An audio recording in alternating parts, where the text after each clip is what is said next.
Bakit ang daing ngayong ganyan? Seaweeds. Dati wala naman yan ah. It's a season. Oh. And there's a storm or something. Take some That's and then maybe right. plant it. That's Is it always windy? A little bit. No, not really. Not always. Not always. Dati wala yan. Hindi na What the fuck Yeah. is wrong with these people? What is wrong with nature? Last time we were here, we were how dare they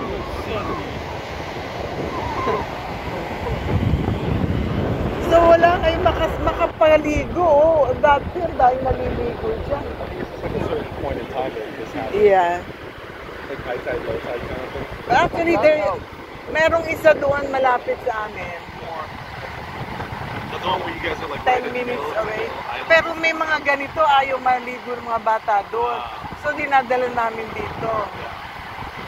Well, now it's not on the water. It's here. So when you go over there, it's probably not that long. Siguro magpapalit yan later on. Maglilinis ulit.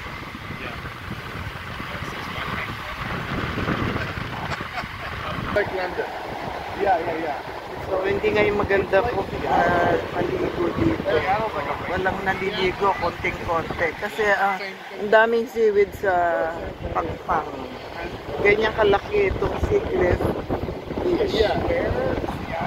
Marami pa doon, may playground doon, merong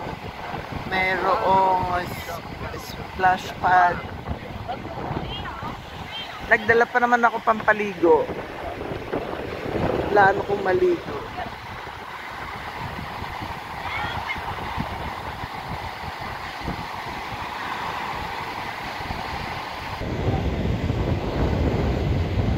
So hanggang dito pala ang boundary ng park.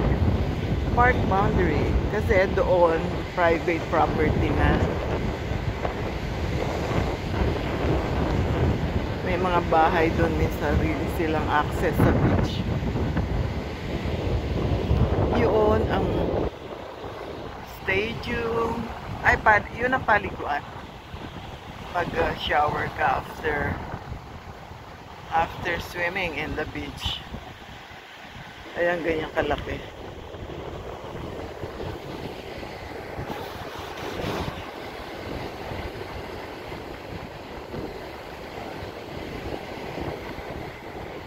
Yan si Sunny, si Sante at si Aaron.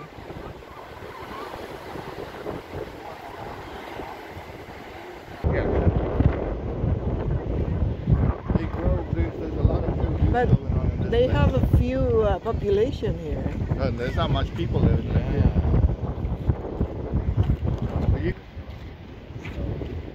You can have one. No one's gonna bust you for it because not so like who cares. But like to have it in a public sharing kind of system, that won't happen. I gotta get a new basketball. Brand new too. Yeah, it looks so Yeah. like clean and Really new. I just want to play. Yeah. No, not the ship. I think there's a boat.